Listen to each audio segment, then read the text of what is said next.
Good morning aspirants, कैसे हो आप सब। आज फिर से आपका एचपी में स्वागत है। आज हम करेंगे डिस्ट्रिक्ट नंबर 2 कांगड़ा। ठीक है, तो सबसे पहले हम कांगड़ा की हिस्ट्री करेंगे, फिर जियोग्राफी करेंगे और मैं कोशिश करूँगी कि फुल कांगड़ा जो है मैं 1 वीडियो में कंप्लीट करूँगी। तो पुराने टाइम में कांगड़ा जो है वो त्रिगर्त के नाम से मशहूर था। अब कांगड़ा या त्रिगर्त की स्थापना कब हुई थी? तो महाभारत युद्ध से पूर्व मानी जाती है कांगड़ा या त्रिगर्त की स्थापना। कांगड़ा या त्रिगर्त की स्थापना किसने की थी? भूमिचंद ने की थी। ठीक है, भूमिचंद के टाइम कांगड़ा या त्रिगर्त की राजधानी जो है वो पाकिस्तान के मुल्तान में थी। ठीक है, कांगड़ा या त्रिगर्त की स्थापना किसने की थी? भूमिचंद ने की। ठीक है, अब बोला है कि जो 234वें वंशज है सुशर्मा, इन्होंने जलंधर त्रिगर्त के कांगड़े में किले की स्थापना कर उसे अपनी कैपिटल बनाया।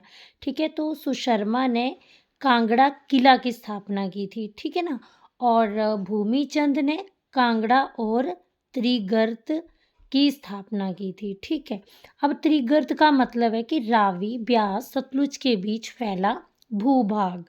ठीक है, तो सुशर्मा ने कांगड़ा रियासत की स्थापना की थी और भूमिचंद ने कांगड़ा त्रिगर्त की स्थापना की थी। और त्रिगर्त का मीन्स है कि रावी ब्यास सतलुज के बीच फैला भूभाग।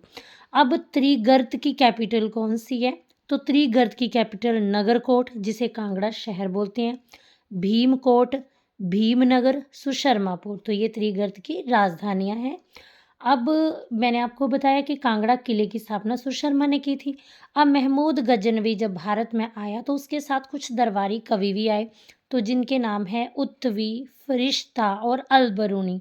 ठीक है ना, तो उत्तवी के टाइम कांगड़ा की राजधानी भीमनगर थी, फरिश्ता के टाइम भीमकोट थी, अलबरूनी के टाइम नगरकोट थी।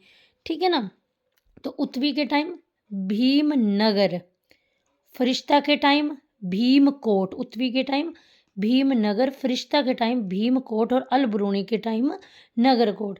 सुशर्मा जो है इसने ना कौरवों का साथ दिया। ठीक है, सुशर्मा ने किसका साथ दिया? कौरवों का साथ दिया। और सुशर्मा ने मत्स्य राजा विराट पर हमला किया। तो सुशर्मा ने कौरवों का साथ दिया और मत्स्य राजा विराट पर हमला किया। ठीक है ना, तो सुशर्मा कौरवों के साइड था और मत्स्य राजा विराट पे हमला किया। पाणिनि ने अपनी बुक अष्टाध्यायी में त्रिगर्त को आयुध जीवी संघ कहा है। ठीक है ना, तो कांगड़ा की यात्रा, अब अलग अलग यूरोपीय आए जिन्होंने कांगड़ा की यात्रा की। तो 1615 में थॉमस कोरियात, 1783 में फोस्टर और 1666 में थेवेनॉट और 1832 में मूलक्राफ्ट। तो मैंने क्या बोला कि पाणिनि ने अपनी बुक अष्टाध्यायी में त्रिगर्त को क्या बोला है? आयुध जीवी संघ बोला है।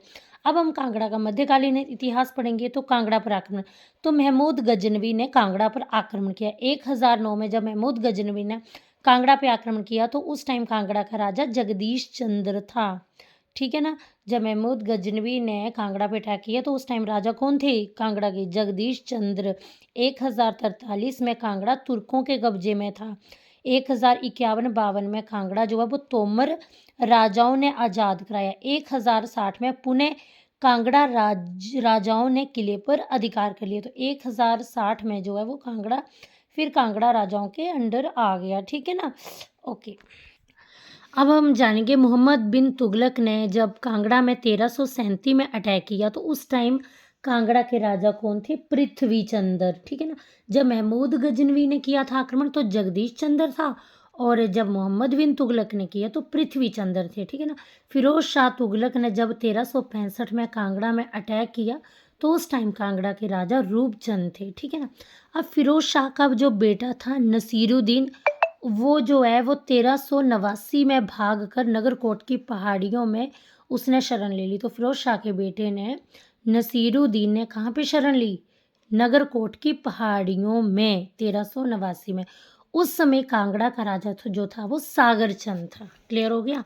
तो फिरोज शाह का बेटा नसीरुद्दीन ने नगरकोट की पहाड़ियों में शरण ले ली और नसीरुद्दीन के टाइम कांगड़ा का राजा जो है सागर चंद था। अब रूपचंद का नाम जो है वो मानिक चंद के नाटक धर्मचंद में मिलता है, जो कि 1562 के आसपास लिखा गया। तो रूपचंद का नाम मानिक चंद के नाटक धर्मचंद में मिलता है, जो 1562 के आसपास लिखा गया। फिरोज शाह तुगलक जो है, इसने ज्वाला जी मंदिर से 1300 किताबें फारसी अनुवाद के लिए ले गया।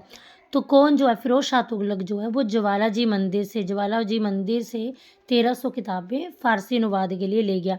अब फिरोज शाह तुगलक ले गया ना। अब फिरोज शाह तुगलक का एक दरबारी कवि था इज़ुद्दीन खालिद खानी।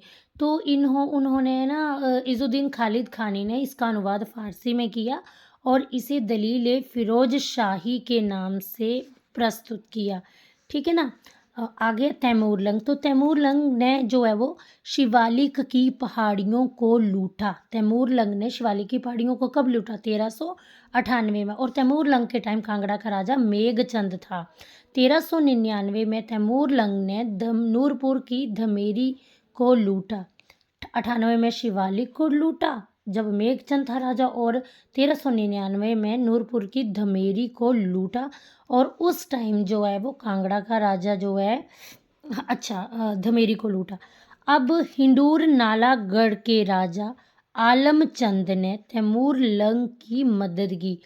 तो इसमें जो है जब तैमूर ने नूरपुर धमेरी को लूटा ना 1399 में, तो इसकी मदद किसने की? तो हिंडूर नालागढ़ के राजा आलमचंद ने।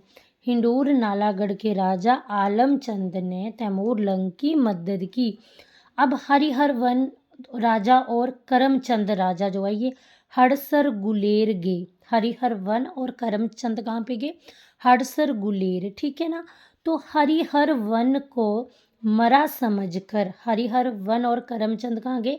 हड़सर गुलेर गए। हरिहर वन को मरा समझकर 21 दिन बाद हरिहर वन को मरा समझकर 21 दिन बाद अपने भाई को हरिहर वन करमचंद ने सोचा कि हरिहर वन मर गया है, तो उसको मरा समझकर अब करमचंद राजा बन गए।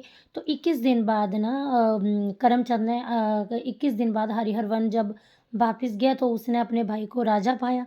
अब उसने क्या किया? हरिहर ने हरिपुर में किला व राजधानी बनाकर गुलेर राज्य की स्थापना की। अब नेक्स्ट है करमचंद। ये करमचंद जो है उसका बेटा संसार चंद वन जो है वो 1403 में राजा बना। अब अकबर के समकालीन राजाओं के बारे में पढ़ेंगे। धर्मचंद, मानिकचंद, जयचंद, विधिचंद। धर्मचंद का शासनकाल है 1528 से 1563। मानिकचंद का है 1563 से 1570। जयचंद का है 1570 से 1585। विधिचंद का है 1585 से 1605। राजा जयचंद गुलेर के राजा रामचंद्र की मदद कर रहा था। राजा जयचंद जो है वो गुलेर के राजा रामचंद्र की मदद कर रहा था। अकबर ने जयचंद को बंदी बना लिया, क्योंकि जयचंद जो था वो रामचंद्र की मदद कर रहा था। अकबर ने जयचंद को बंदी बना लिया। अब जयचंद का बेटा जो था विधिचंद, उसने 1572 में अकबर के विरुद्ध विद्रोह किया। किसने किया? विधिचंद ने। अकबर जो है उसने हुसैन कुली खां को भेजा अकबर ने मतलब कांगड़ा क्योंकि अकबर ने ना कांगड़ा पर कब्जा कर लिया था, तो उसने हुसैन कुली खां को कांगड़ा जो है वो देने के लिए कांगड़ा जो है वो राजा बीरबल को दे दिया। उसने हुसैन कुली खां को भेजा ना अकबर ने कि कांगड़ा को जो है वो राजा बीरबल को दे दो। अब अकबर ने टोडरमल को भेजा पहाड़ी क्षेत्रों को मापने के लिए। तो बेटा ये क्वेश्चन आए हुए हैं। ठीक है ना। अब क्या हुआ कि 1599 में विधिचंद ने पहाड़ी राजाओं से मिलके विद्रोह किया। तो अब जो जयचंद का बेटा था विधिचंद, अब ये चुप नहीं बैठा। 1599 में ये पहाड़ी राजाओं के साथ मिला और मिलकर जो है विधिचंद ने अकबर के विरुद्ध विद्रोह किया। किंतु विधिचंद को हार मिली और उसके बेटे त्रिलोकचंद को मुगलों ने बंदी बना लिया। अब क्या हुआ कि अब विधिचंद हार गया और उसके बेटे त्रिलोकचंद को अंग्रेजों ने बंदी बना लिया। अब त्रिलोक चंद और हरिचंद द्वितीय, त्रिलोक चंद और हरिचंद द्वितीय के बारे में पढ़ते हैं। त्रिलोक चंद का शासनकाल है 1605 से 1612 और हरिचंद द्वितीय का शासनकाल है 1612 से 1617। ठीक है। त्रिलोक चंद, त्रिलोक जो था वो जहांगीर के समकालीन राजा थे। तो जहांगीर के समकालीन राजा कौन थे? त्रिलोक चंद, त्रिलोक चंद। अब क्या हुआ, हरिहर द्वितीय के टाइम नूरपुर के सूरजमल ने विद्रोह कर चंबा में शरण ली। ठीक है ना। तो नूरपुर के सूरजमल ने विद्रोह कर किया और चंबा में शरण ली। किस राजा के टाइम में? हरिचंद द्वितीय के टाइम में। हरिचंद द्वितीय के टाइम में सूरजमल ने विद्रोह करके चंबा में शरण ले ली। ठीक है ना। अब 1620 में क्या हुआ, कांगड़ा में नवाब अली खां का कब्जा हुआ। 1620 में कांगड़ा में किसने कब्जा किया? नवाब अली खां ने। ठीक है। 1620 में कांगड़ा में नवाब अली खां ने कब्जा किया। नवाब अली खान कौन था? कांगड़ा का पहला मुगल किलेदार। ठीक है ना। तो 1620 में कांगड़ा में नवाब अली खां का कब्जा। ठीक है ना। कांगड़ा में नवाब अली खां का कब्जा। तो कांगड़ा का पहला मुगल किलेदार कौन था? नवाब अली खां। और नवाब अली खां ने कांगड़ा में कब्जा कैसे किया? तो सूरजमल के छोटे भाई और रायन विक्रमजीत की मदद से नवाब अली खां ने कांगड़ा में कब्जा किया। ठीक है, क्लियर हो गया। तो मैंने क्या बोला? मैंने बोला कि हरिचंद द्वितीय के टाइम जो है वो कांगड़ा नूरपुर के राजा सूरजमल ने विद्रोह किया, चंबा में शरण ले ली और फिर जो है सूरजमल के छोटे भाई व रायन विक्रमजीत की मदद से नवाब अली खान ने कांगड़ा पे कब्जा कर लिया और वो नवाब अली खान जो है वो कांगड़ा का पहला मुगल किलेदार बन गया। अब जहांगीर ना नूरजहां के साथ होते हुए जो है वो गुलेर होते हुए जहांगीर नूरजहां के साथ गुलेर होते हुए कांगड़ा आया और कांगड़ा में एक मस्जिद बनाई और वापसी में नूरपुर और पठानकोट होता हुआ चला गया। ठीक है ना। अब नेक्स्ट राजा है चंद्रभान। चंद्रभान 1627 से 1660 तक। चंद्रभान को मुगलों ने राजगीर की जागीर दी। ठीक है ना। तो मुगलों ने राजगीर की जागीर किसको दी? चंद्रभान को। ठीक है। और चंद्रभान को मुगलों ने अलग जगह बसा दिया। अब चंद्रभान को 1660 में औरंगजेब ने गिरफ्तार कर लिया। ठीक है। फिर जो मुगलों के राजा थे औरंगजेब, उन्होंने चंद्रभान को कब गिरफ्तार किया? तो औरंगजेब ने चंद्रभान को 1660 में गिरफ्तार किया। विजय राम सिंह ने बीजापुर शहर की नींव रखी। आलमचंद ने आलमपुर शहर की नींव रखी 1697 में। हमीरचंद ने आलमचंद के बेटे हमीरचंद ने हमीरपुर की नींव रखी। इसके हमीरचंद के टाइम ही नवाब सैफ अली खान, पहला किलेदार कौन था? कांगड़ा का पहला मुगल किलेदार था नवाब अली खान और कांगड़ा का लास्ट किलेदार था नवाब सैफ अली खान। ठीक है। अब नेक्स्ट है तो 1660 से 1697 जो है बीजापुर, 1697 से 1748 आलमपुर। ठीक है। 1761 से 1824 सुजानपुर। 1660 से 1824 से पहले और बाद में कांगड़ा की राजधानी कांगड़ा शहर थी। तो 1660 से पहले और 1824 के बाद कांगड़ा की राजधानी क्या थी? कांगड़ा शहर थी। अब आगे क्या? 1855 में अंग्रेजों ने कांगड़ा की राजधानी जो है वो धर्मशाला बनाई।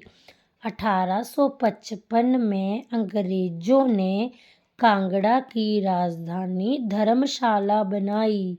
ठीक है ना। अब आ गया कांगड़ा का आधुनिक इतिहास। तो कांगड़ा के आधुनिक इतिहास में सबसे पहले पढ़ेंगे अभयचंद के बारे में। तो अभयचंद ने ठाकुर द्वारा और 1748 में किले की स्थापना की, कांगड़ा किले की। ठीक है ना।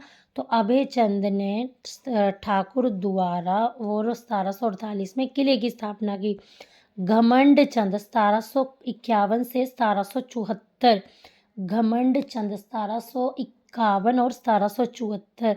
घमंड चंद ने जौनपुर शहर की नींव रखी। घमंड चंद ने जौनपुर शहर की नींव रखी। अब क्या हुआ कि घमंड चंद ने हमें पता है कि जौनपुर शहर की नींव रखी। घमंड चंद ने अहमद शाह दुर्रानी के हमलों का फ़ायदा उठाया। घमंड चंद ने क्या किया, किसका एडवांटेज लिया? जब अहमद शाह दुर्रानी जो है वो भारत पे आक्रमण कर रहा था, तो घमंड चंद ने उस बात का फ़ायदा उठाया और कांगड़ा किला छोड़कर अपनी पुरानी रियासतों पर कब्जा कर लिया। अब क्या हुआ, 1759 में अहमद शाह दुर्रानी को जो है 1759 में अहमद शाह दुर्रानी को जलंधर का निज़ाम बना दिया गया। ठीक है, अब नेक्स्ट राजा है संसार चंद द्वितीय, जो कि 1775 से 1824 तक। अब बेटा क्या हुआ कि जस्सा सिंह रामगढ़िया जो है वो पहले सिख थे। ऐसे पहले कौन सिख थे जिन्होंने चंबा, कांगड़ा और नूरपुर की पहाड़ियों पे अटैक किया? तो जस्सा सिंह रामगढ़िया। ठीक है ना। अब संसार चंद द्वितीय को किसने हराया? एक मिनट। अच्छा, तो जस्सा सिंह रामगढ़िया ने ना पहले सिख थे जिन्हें चंबा, कांगड़ा, नूरपुर की पहाड़ियों पे अटैक किया। ठीक है ना। जस्सा सिंह रामगढ़िया को जय सिंह कन्हैया ने हराया। 1781 में क्या हुआ कि संसार चंद द्वितीय ने जय सिंह कन्हैया को कांगड़ा किले पर कब्जा करने के लिए बुलाया। ठीक है, 1787 में जय सिंह कन्हैया ने संसार चंद को, अब देखो क्या हुआ कि जस्सा सिंह रामगढ़िया ने जो है वो कांगड़ा पे अटैक कर दिया। अब संसार चंद द्वितीय ने क्या किया कि जय सिंह कन्हैया को 1781 में बुलाया और बोला कि ऐसे ऐसे जस्सा सिंह रामगढ़िया ने ना जो कांगड़ा पे अटैक कर दिया है। तो जय सिंह कन्हैया ने जस्सा सिंह रामगढ़िया को हरा दिया और फिर जो है संसार चंद ने जो है जय सिंह कन्हैया को कांगड़ा किला सौंप दिया। 1787 में क्या हुआ कि जय सिंह कन्हैया ने संसार चंद को कांगड़ा किला सौंप कर उनसे बदले में मैदानी भूभाग जो है वो ले लिया। अब हम पढ़ेंगे कि संसार चंद, कांगड़ा के महान राजा संसार चंद का पतन कैसे हुआ। तो अमर सिंह थापा ने 1805 में अमर सिंह थापा ने 1805 में सुकेत, सिरमौर, चंबा, बिलासपुर के साथ मिलके, अब बेटा क्या हुआ कि पहले ना संसार चंद ने पता क्या किया था, बिलासपुर के राजा जो है महान चंद पे अटैक किया। अब महान चंद भी चुप बैठने वालों में से नहीं थे। उन्होंने ना अमर सिंह थापा को इनवाइट किया और बोला कि हमारा साथ दो संसार चंद को हराने में। तो अब देखो अमर सिंह थापा जो है, अब कौन कौन, बिलासपुर, सुकेत, सिरमौर, चंबा। तो बिलासपुर, सुकेत, सिरमौर, चंबा के साथ अमर सिंह थापा जो है वो मिल गए और इन सभी ने मिलके 1805 में जो है संसार चंद को महल मौर्या में हराया। अब क्या हुआ, संसार चंद ने अब क्या हुआ कि महल मौर्या में हराया। ठीक है ना। अब क्या हुआ कि संसार चंद ने अब क्या किया कि डर के कांगड़ा किले में शरण ले ली। अब इनके वजीर थे नौरंग वजीर, उनकी मदद से संसार चंद को किले से बाहर निकाला गया। अब क्या हुआ, संसार चंद भी चुप बैठने वालों में से नहीं था। उसने 1809 में संसार चंद ने महाराजा रणजीत सिंह के साथ मिलकर ज्वालामुखी संधि कर ली। ठीक है, अब ज्वालामुखी संधि होगी। अब रणजीत सिंह ने क्या किया, अमर सिंह थापा को हराया और संसार चंद ने क्या किया कि कांगड़ा का किला और 66 गांव जो है वो रणजीत सिंह को दे दिया। अब रणजीत सिंह ने उसके बाद क्या किया, रणजीत सिंह ने देसा सिंह मजीठिया को कांगड़ा किले का, क्योंकि अब ना रणजीत सिंह के पास जो है रणजीत सिंह के पास जो है कांगड़ा किला आ गया, तो उन्होंने देसा सिंह मजीठिया को कांगड़ा किले का गवर्नर बना दिया। अब इसके बाद हम पढ़ेंगे अनिरुद्ध चंद जी के बारे में। ठीक है, जो संसार चंद द्वितीय जी के बेटे थे। तो अनिरुद्ध चंद 1826 में राजा बने। तो संसार चंद के बाद अनिरुद्ध चंद अगले राजा बने। रणजीत ने क्या किया, रणजीत सिंह थे, इन्होंने क्या किया, इन्होंने अपने प्रधानमंत्री, रणजीत का प्रधानमंत्री था ध्यानचंद। तो रणजीत ने अपने प्रधानमंत्री ध्यान सिंह के बेटे हीरा चंद के लिए जो है वो अनिरुद्ध की बहन का हाथ मांगा, लेकिन अनिरुद्ध ने मना कर दिया। अब क्या हुआ कि 1846 में कांगड़ा जो है वो ब्रिटिश के अंडर आ गया। तो किस राजा के टाइम में कांगड़ा ब्रिटिश के अंडर आया? तो अनिरुद्ध चंद के टाइम में आया। अब अनिरुद्ध के बाद कौन राजा बना? रणवीर, फिर उसके बाद प्रमोद, फिर प्रताप, फिर जयचंद। तो रणवीर 1828 में बना, प्रमोद 1847 में बना, प्रताप 1857 में बना और जयचंद जो है वो 1864 में बने। तो रणवीर कब बने? 1828 में, प्रमोद 1847 में, रणवीर 1828 में, प्रमोद 1847 में, प्रताप 1857 में और जयचंद जो है वो 1864 में कांगड़ा के राजा बने। अब आ गया गुलेर रियासत, ठीक है ना। तो गुलेर रियासत का ओल्ड नेम क्या है? ग्वालियर। कांगड़ा के राजा हरिचंद ने 1405 में गुलेर रियासत की स्थापना की और हरिचंद के टाइम जो है वो राजधानी क्या थी गुलेर रियासत की? हरिपुर थी। ओके, अब हम पढ़ेंगे अगले राजा रामचंद्र जी के बारे में। तो रामचंद्र अकबर का ही समकालीन था। कांगड़ा के राजा जयचंद को पकड़ने के लिए रामचंद्र ने मुगलों की मदद की। अब शेर शाह सूरी के छोटे भाई थे इस्लाम शाह सूरी। इसने शिवालिक की पहाड़ियों में प्रवेश किया। इस्लाम शाह सूरी ने शिवालिक की पहाड़ियों में प्रवेश किया और वहाँ के छोटे छोटे राज्यों को अपने अधीन कर लिया। अब इस्लाम शाह सूरी ने अपनी बुक, इस्लाम शाह सूरी की कौन सी बुक थी? तारीख-ए-दोदी। तो उस बुक में इस्लाम शाह सूरी ने गुलेर राज्य का वर्णन किया है। नेक्स्ट राजा है कांगड़ा के जगदीश चंद्र। तो जगदीश चंद्र 1570 में राजा बने। तो जगदीश चंद्र जो है 1572 में इन्होंने पहाड़ी राजाओं ने अकबर, क्या हुआ कि तो मैंने क्या बोला कि 1572 में पहाड़ी राजाओं ने अकबर के विरुद्ध विद्रोह किया। अब इस विद्रोह को दबाने के लिए मुगलों ने नूरपुर में प्रवेश किया। अकबर की सेना ने नूरपुर में प्रवेश किया और मतलब जब ना 1572 में जो है पहाड़ी राजाओं का साथ जो है पहाड़ी राजाओं ने अकबर के विरुद्ध विद्रोह किया। तो इस विद्रोह में बिधि चंद जो है वो भी शामिल था। लेकिन जगदीश चंद के टाइम में हुआ जब जगदीश चंद कांगड़ा के राजा थे, लेकिन उन्होंने बिधि चंद और पहाड़ी राजाओं का साथ नहीं दिया। ठीक है, अब आगे है मान सिंह। मान सिंह का शासनकाल है 1635 से 1661।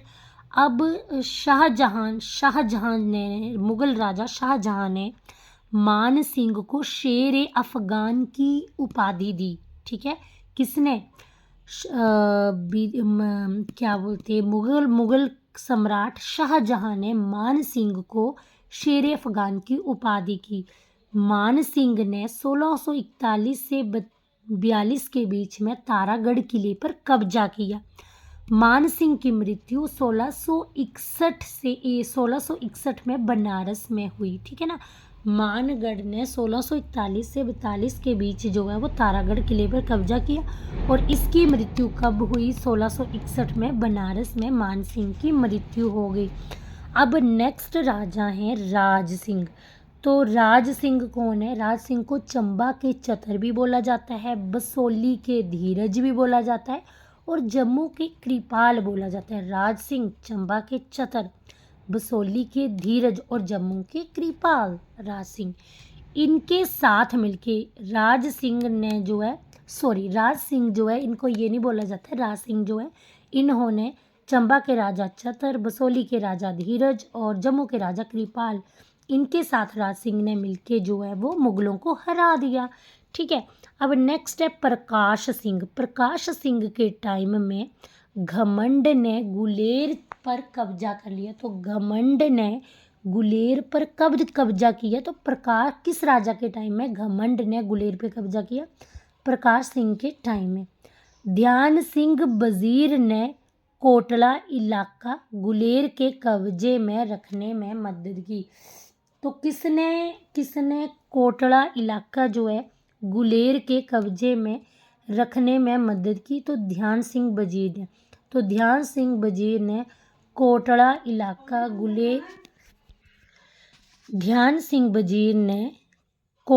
इलाका गुलेर के कब्जे में रखने में मदद की प्रकाश सिंह की। ठीक है ना, तो मैंने क्या बोला कि प्रकाश सिंह जो था इसके टाइम में घमंड चंद ने गुलेर पर कब्जा किया। प्रकाश सिंह के टाइम घमंड चंद ने गुलेर गुलेर पर कब्जा किया और बाद में संसार चंद ने गुलेर पे कब्जा किया। ठीक है ना।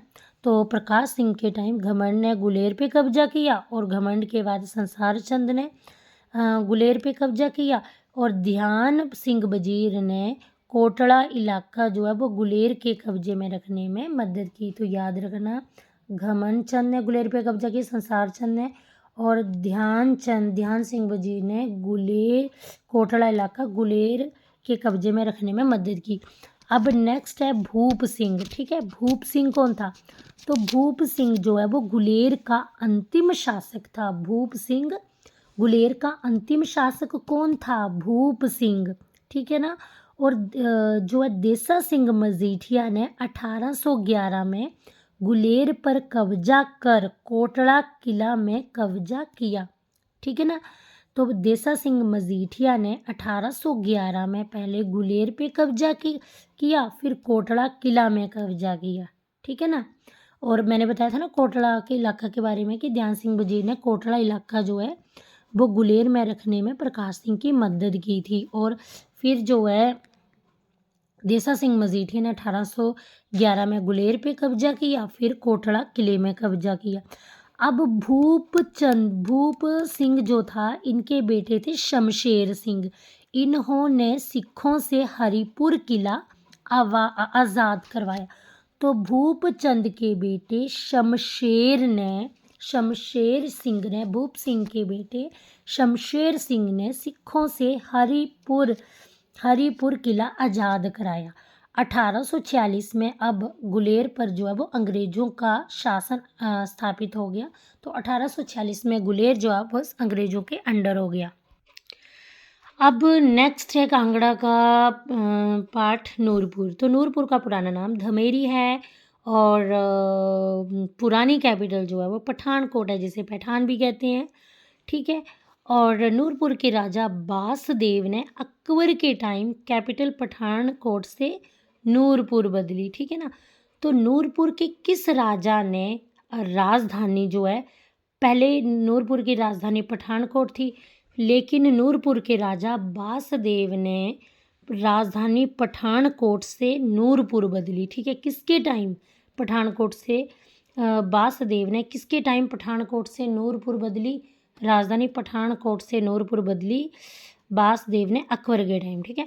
अब नूरपुर और पठानकोट को जो है वो उदम्बर 2 नाम से भी जाना जाता है। ठीक है। तो बासदेव ने अकबर के टाइम जो है वो राजधानी जो है वो पठानकोट से नूरपुर बदली। ठीक है। अब नूरपुर की स्थापना जो है किसने की? चंद्रवंशी दिल्ली के तोमर राजपूत ने 1000 ईस्वी में की। ठीक है ना। तो नूरपुर राज्य की स्थापना जो है वो चंद्रवंशी दिल्ली के तोमर राजपूत द्वारा 1000 ईस्वी में की। ठीक है।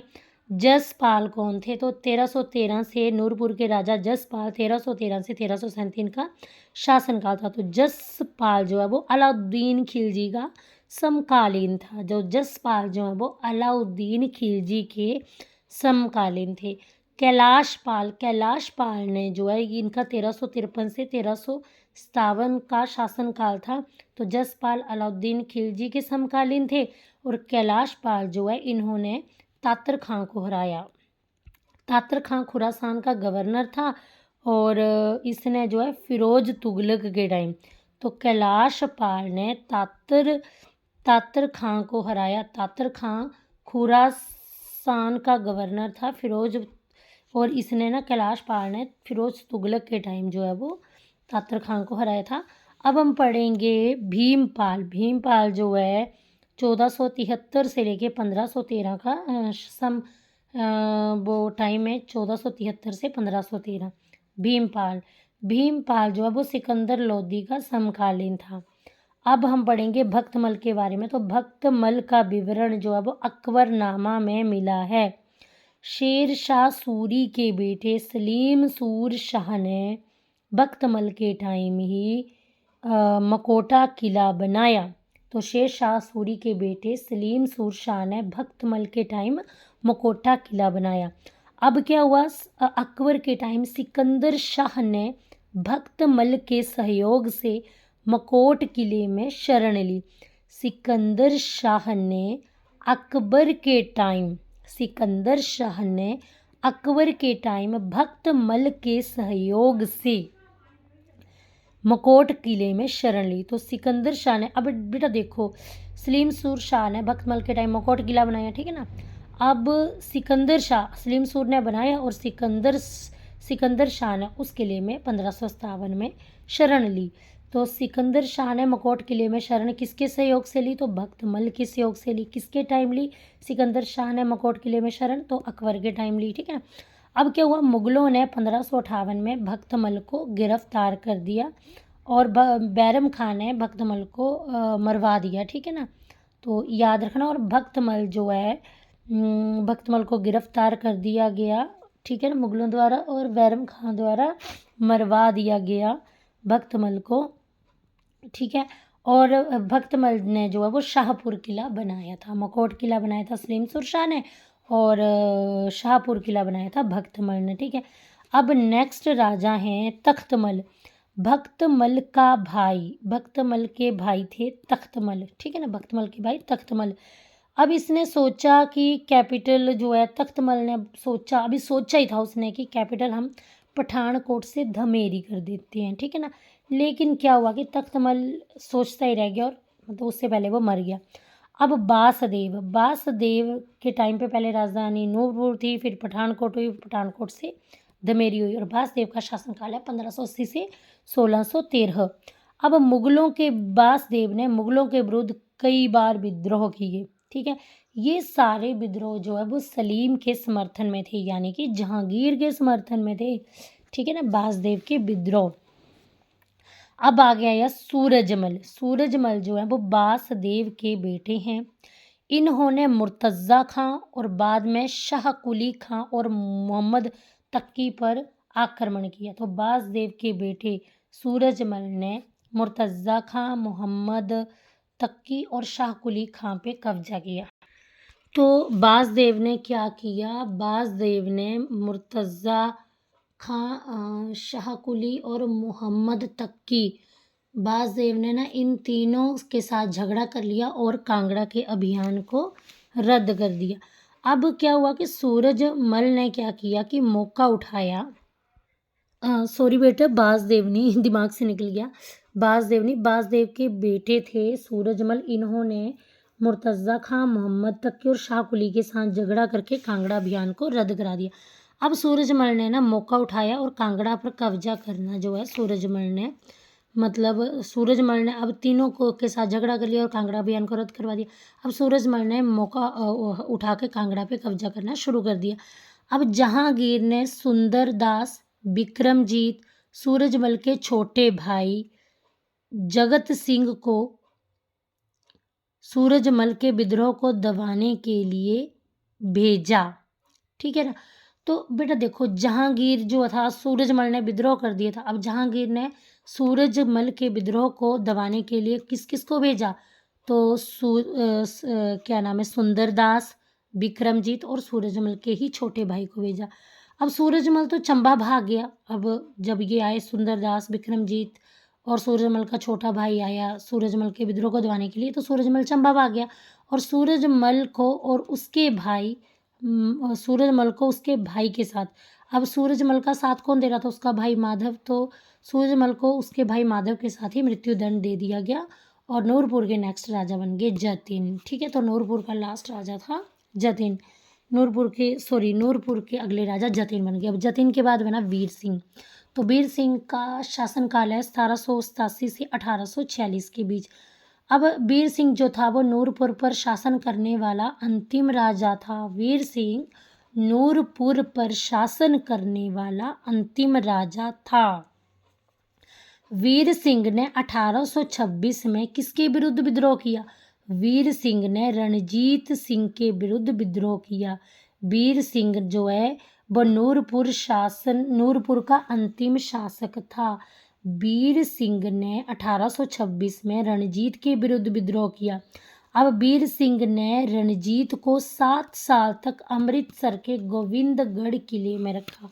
तो वीर सिंह ने जो है वो रणजीत के विरुद्ध विद्रोह किया और वीर सिंह ने रणजीत सिंह को 7 साल तक अमृतसर के गोविंदगढ़ किले में रखा, जिसे बाद में चंबा के राजा चरहट ने, अब चंबा के राजा ने चरहट ने जो है 85,000 रुपये देकर जो है वो रणजीत सिंह को छुड़ा लिया।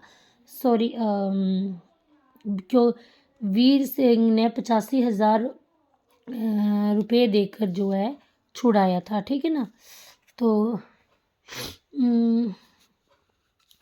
वीर सिंह जो है वो चरहट के जीजा थे, ठीक है ना। अब 1846 में क्या हुआ कि नूरपुर भी अंग्रेजों के कब्जे में आ गया और वीर सिंह के बेटे जो हैं वो जसवंत के साथ, अब वीर सिंह का बेटा था जसवंत के साथ जो है नूरपुर का वजीर राम सिंह पठानिया मिल गया। अब राम सिंह पठानिया नूरपुर के वजीर और जसवंत जो है वो वीर सिंह का बेटा था। इन दोनों ने मिलके 1848 में जसवंत और राम सिंह पठानिया जो हैं इन्होंने 1848 में अंग्रेज़ों के विरुद्ध विद्रोह कर दिया। अब राम सिंह पठानिया जो है इनको सिंगापुर जेल भेज दिया गया और जसवंत सिंह ने 1857 में अंग्रेज़ों के प्रति अपनी वफादारी निभाई। अब नेक्स्ट जो है सिब्बा राज्य यानी कि डाडा सिब्बा जो है वो गुलेर की शाखा है। तो गुलेर की शाखा कौन सी है? सिब्बा।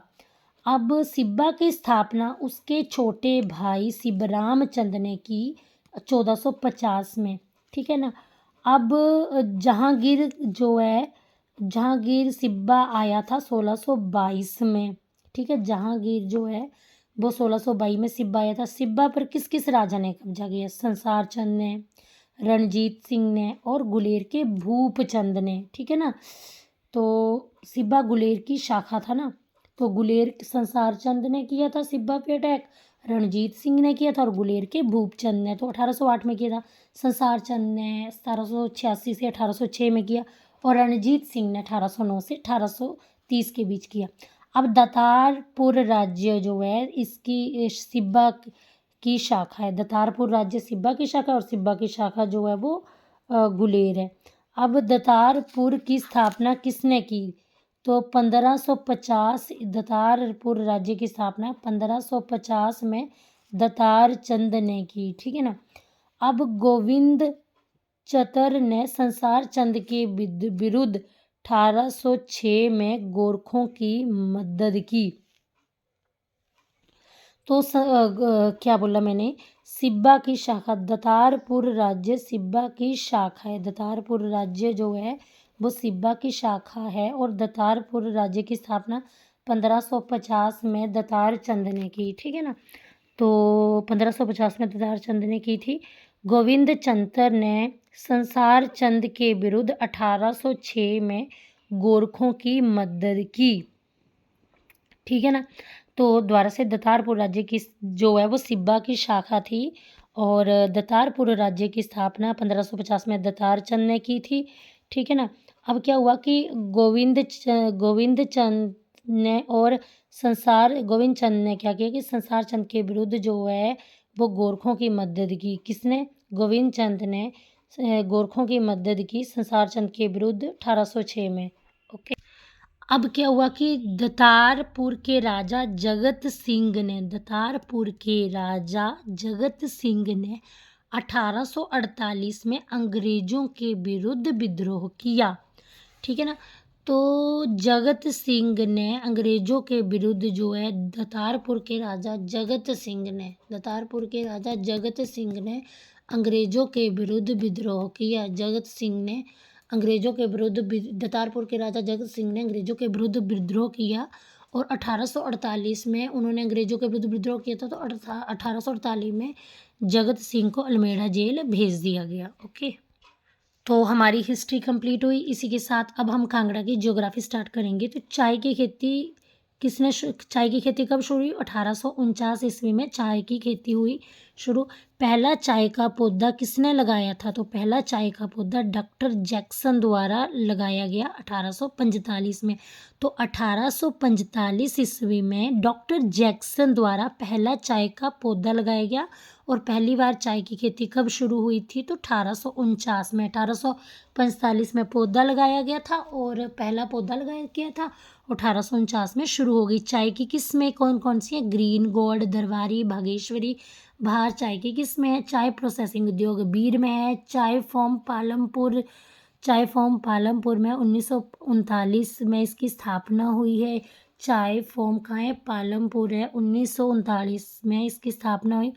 मधुमक्खी पालन फार्म कब शुरू किया गया? 1936 में नगरोटा में। कांगड़ा में दुग्ध परियोजना शुरू हुई 1973 में। ठीक है ना। मधुमक्खी पालन फार्म नगरोटा में 1936 में शुरू हुआ। मधुमक्खी पालन फार्म नगरोटा में 1936 में शुरू हुआ। 1973 में कांगड़ा में दुग्ध परियोजना 1973 में कांगड़ा में दुग्ध परियोजना मधुमक्खी पालन फार्म नगरोटा में 1936 में शुरू हुआ। नगरोटा पालमपुर और शाहपुर के बीच रेशम बीज केंद्र है। जल विद्युत परियोजना पोंग जल विद्युत परियोजना 396 MW की है, ब्यास नदी पर है। गज जल विद्युत परियोजना 10.25 MW है, गज खड्ड पर बनी है। ठीक है ना। और बनेर 12 MW बनेर खड्ड पर। देहर 990 MW देहर खड्ड पर। ठीक है। आ गया वायु परिवहन। गग्गल हिमाचल प्रदेश का सबसे बड़ा हवाई अड्डा गग्गल है। गग्गल 770 मीटर की ऊंचाई पर स्थित है। गग्गल 20 दिसंबर 1989 में प्रयोग में लाया जाने लगा। तो गग्गल जो है वो 20 दिसंबर 1989 में प्रयोग में लाया जाने लगा।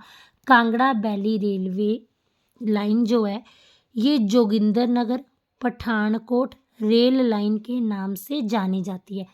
Kangra valley railway line Jogindernagar Pathankot के नाम से जानी जाती है। कांगड़ा वैली रेलवे लाइन जो है जोगिंदरनगर पठानकोट नाम से जानी जाती है। कांगड़ा वैली रेलवे का निर्माण जो है 1926 में हुआ।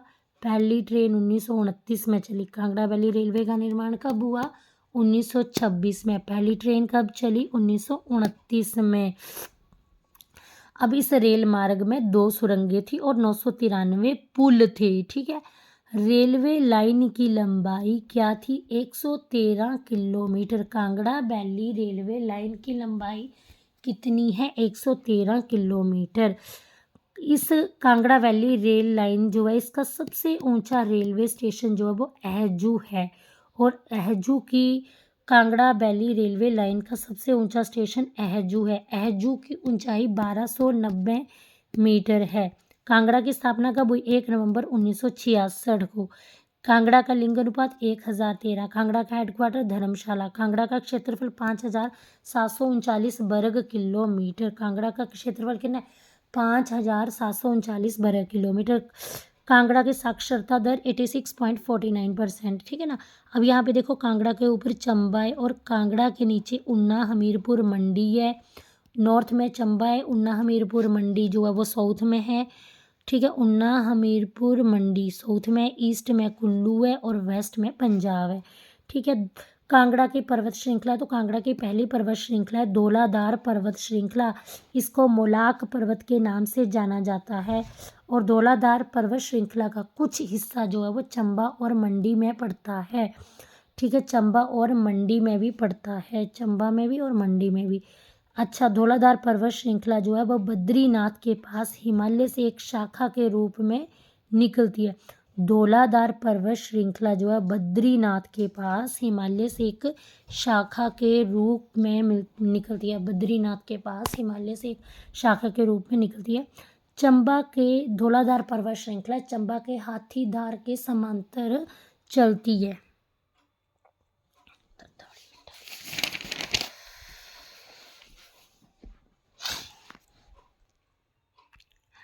अब कांगड़ा की प्रमुख नदियां जो है ब्यास। ठीक है। ब्यास जो है पालमपुर के संघोल से संघोल से कांगड़ा में एंटर करती है और फिर जो है पंजाब के गुरदासपुर में जाती है। तो नदी जो ब्यास नदी है वो कांगड़ा पालमपुर के संघोल से कांगड़ा में एंटर करती है और पंजाब के गुरदासपुर से जो है चली जाती है। ठीक है। अब बिनवा नदी जो है वो बिनवा नदी संघोल के पास ब्यास में मिलती है। ठीक है ना। तो बिनवा नदी ब्यास की सहायक नदी है और वो संघोल के पास जो है वो ब्यास में मिलती है। न्यूगल जो है, अब बिनवा जो है ब्यास से मिलती है संघोल के पास। ठीक है ना। और न्यूगल जो है वो भी ब्यास में मिलती है लेकिन सुजानपुर के पास, न्यूगल सुजानपुर के पास जो है वो ब्यास में मिलती है। अब देहर व चक्की जो है कांगड़ा व पंजाब की सीमा बनाते हैं। देहर व चक्की कांगड़ा व पंजाब की सीमा कौन बनाते हैं? देहर व चक्की। ठीक है। देहर व चक्की जो है कांगड़ा और यहाँ पे देखो कांगड़ा और पंजाब का बॉर्डर कौन बनाता है? तो देहर व चक्की खड्ड जो है वो कांगड़ा व पंजाब का बॉर्डर बनाता है। अब झीलें, कांगड़ा की झीलें, पोंग झील की लंबाई, कांगड़ा की पोंग झील की लंबाई जो है वो 42 किलोमीटर है, 42 किलोमीटर है और ये 1960 में बनी है भाखड़ा ब्यास मैनेजमेंट बोर्ड द्वारा और ये पोंग डैम पे बनी है। पोंग झील को महाराणा प्रताप सागर के नाम से जाना जाता है। डल झील की लंबाई जो है वो, डल झील की ऊंचाई जो है समुद्र तल से 1775 मीटर है। ठीक है ना। पोंग झील 42 किलोमीटर लंबा, अच्छा 1775 मीटर एल्टीट्यूड है इसका। और करेरी झील का 1810 मीटर एल्टीट्यूड है। ग्लेशियर बड़ा भंगाल जो ग्लेशियर बड़ा भंगाल, अच्छा बड़ा ग्लेशियर जो बड़ा बंगाल में बादल ग्लेशियर है, बड़ा बंगाल में बादल ग्लेशियर है। अब भागसू नाग धर्मशाला में है। लूनानी और ज्वालामुखी भागसूनाथ कहाँ है? भागसूनाथ ग्लेशियर कहाँ है? बादल ग्लेशियर बड़ा बंगाल में है, भागसूनाथ धर्मशाला में है, ज्वालामुखी ग्लेशियर कांगड़ा में है। लूनानी को लूनानी ग्लेशियर जो है वो कांगड़ा में है जो कि कैप्टन ए कोलम द्वारा खोजा गया।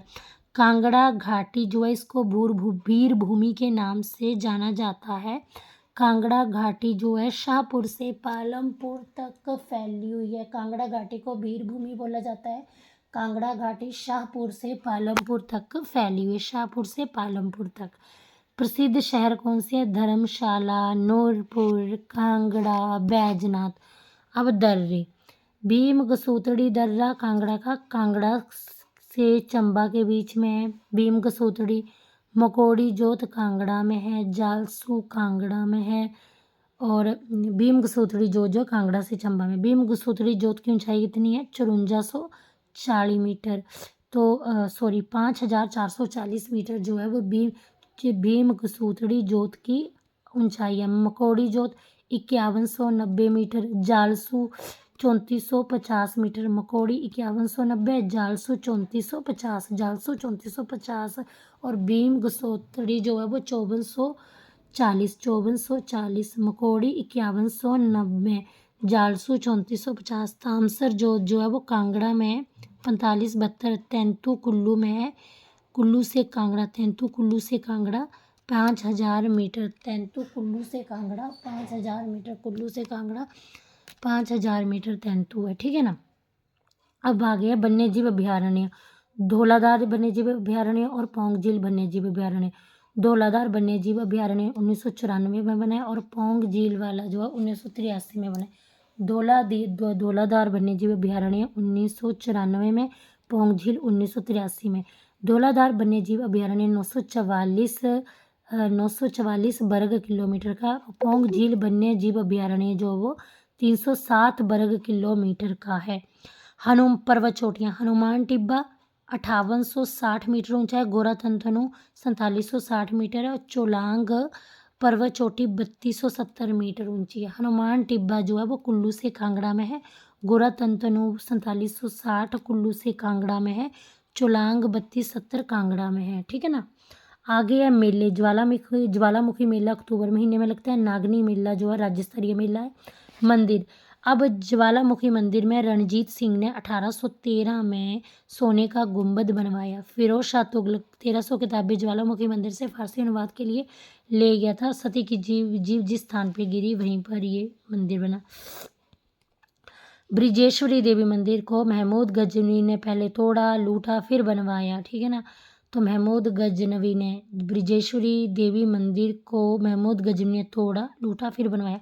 1905 में भूकंप आया, फिर से ये क्षतिग्रस्त हो गया ब्रिजेश्वरी मंदिर। मसरूर रॉक कट टेम्पल नागर शैली का बना हुआ है। मसरूर रॉक कट टेम्पल 15 मंदिरों का समूह है। ये मसरूर रॉक का टेम्पल कश्मीर के ललितादित्य ने 8वीं शताब्दी में बनाया है। मसरूर रॉक का टेम्पल शिव को समर्पित है। इसका मुख्य धार्मिक स्थल जो है वो ठाकुर द्वारा है। इसमें हिमाचल की अजंता के रूप में किसे माना जाता है? मसरूर रॉक का टेम्पल को। बैजनाथ शिखर शैली से बना है। बैजनाथ का निर्माण जो है वो मयूक व आहूक व्यापारियों ने 1804 में करवाया है। बैजनाथ ये मंदिर भी शिव को समर्पित है। अब देखते हैं कि मंदिर की कौन से मंदिर कांगड़ा के किसने बनवाए हैं। तो भागसूनाथ मंदिर धर्मचंद ने बनवाया। लक्ष्मी नारायण मंदिर संसार चंद ने बनाया। ब्रिजराज बिहारी राजा बासु ने बनाया। लक्ष्मी नारायण संसार चंद ने बनाया। भागसूनाथ धर्मचंद ने बनवाया। ठीक है ना। लोकगीत हरि सिंह राजिया नूरपुर दिए खतेड़िए सुलिया टंगोई गई मेरी जान घोड़ी, ये लोकगीत कांगड़ा का है। लोक नाट्य जो है चंद्रौली भगतू, जैसे चांद जैसा भक्त, कांगड़ा के भक्त चांद जैसे होते हैं, तो इस तरह से आप कर सकते हो ट्रिक से। लोक नाट्य जो है चंद्रौली और भगतू है। अंद्रेटा आर्ट गैलरी कांगड़ा की, जिसे शोभा सिंह आर्ट गैलरी भी कहते हैं। अंद्रेटा आर्ट गैलरी को शोभा सिंह की पत्नी नोरा रिचर्ड ने बनवाया और 2012 में ये गैलरी जो वो संग्रहालय में चेंज होगी। प्रसिद्ध कृतियाँ कौन सी हैं? सोनी महिवाल, उमर खय्याम, इनकी प्रसिद्ध कृतियाँ हैं। पालमपुर कृषि विद्यालय जो वो 1978 में बनाया गया। और जो पपरोला आयुर्वेदिक कॉलेज है, इसकी स्थापना जो है वो 1978 में हुई। पालमपुर कृषि विद्यालय जो है 1978 में बनाया गया। पपरोला में आयुर्वेदिक कॉलेज जो है वो 1978 में बनाया गया। केंद्रीय विश्वविद्यालय धर्मशाला में स्थित है। बौद्ध धर्मगुरु दलाई लामा का निवास स्थान जो है वो धर्मशाला में है और इसे छोटा धर्मशाला को छोटा तिब्बत या छोटा लहासा भी कहते हैं। लॉर्ड एल्गिन को 1863 में सेंट जॉन्स चर्च के पास दफनाया गया। सेंट जॉन्स चर्च के पास 1863 में। बार मेमोरियल धर्मशाला में स्थित है। तिब्बत की निर्वाचित सरकार का हेडक्वार्टर जो है वो धर्मशाला में है।